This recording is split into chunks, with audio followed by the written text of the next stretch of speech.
Bonsoir à tous, bienvenue dans votre Info News. Voici l'actualité de ce vendredi soir. Tout semble dire que ce thé vendu sur les réseaux sociaux provient de La Réunion. La silhouette de notre île figure sur le logo de la marque et le site garantit une fabrication française. Pourtant, une fois contactée, l'entreprise explique avoir choisi la silhouette de La Réunion uniquement pour des raisons esthétiques. Nous avons passé commande et dans le sachet coloré, d'autres surprises se sont révélées, comme l'explique Éric Petit, membre d'une association de consommateurs. Laurence Gélibert. Aujourd'hui, il n'est pas interdit effectivement d'utiliser la silhouette de La Réunion, proprement dit, pour un produit, même si ce produit n'a aucun lien direct avec La Réunion. Les ingrédients sont marqués effectivement, par contre les provenances ne sont pas stipulées, mais elles ne sont pas malheureusement pas obligatoires en France, sauf pour le lait et la viande. Et ça permettrait effectivement aux consommateurs de connaître que ce produit n'a aucun lien avec, par exemple, La Réunion.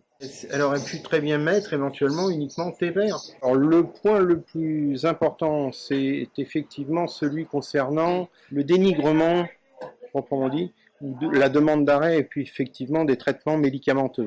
Ça nous paraît effectivement très dangereux, qui peut être très mal interprété par le consommateur et nous allons le signaler effectivement au Conseil de l'ordre de la médecine. Le label éventuellement nous l'a fait, on est la preuve, à savoir que beaucoup de produits n'ont rien de réunionnais dans leur origine réelle, seule effectivement la transformation proprement dit du produit, voire éventuellement tout simplement l'emballage, apporte une plus-value qui permet effectivement d'être stipulée, nous l'a fait, alors que nous l'a fait quoi? Nous l'a fait rien. Et sur ce sujet, vous pouvez réagir avec cette question. La Réunion dans un logo, publicité gratuite ou publicité mensongère selon vous? Nous attendons vos réponses en commentaire.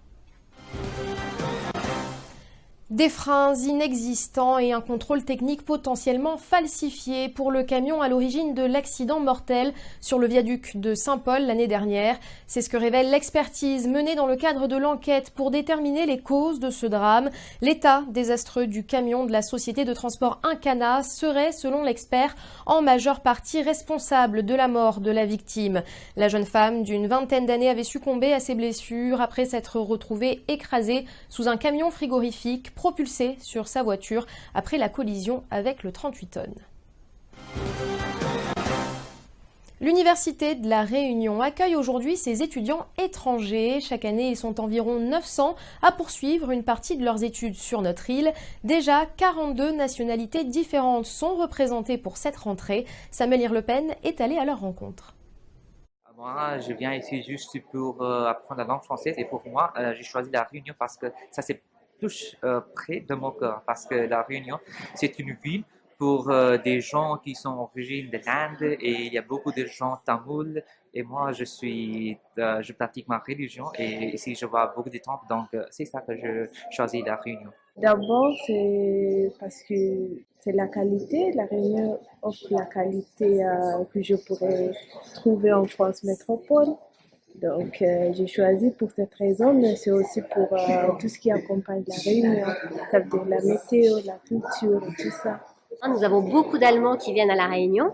Voilà, nous avons 57 Allemands à La Réunion qui sont pour l'instant inscrits, puisque je vous ai dit les inscriptions pour encore. Et nous avons également donc des Belges, nous avons 14 Belges, nous avons également des Finlandais, nous avons encore des Autrichiens, et puis nous avons bien évidemment les pays d'Afrique et les pays d'Asie. Les relations internationales en particulier sont une partie prioritaire de notre projet de développement pour l'université.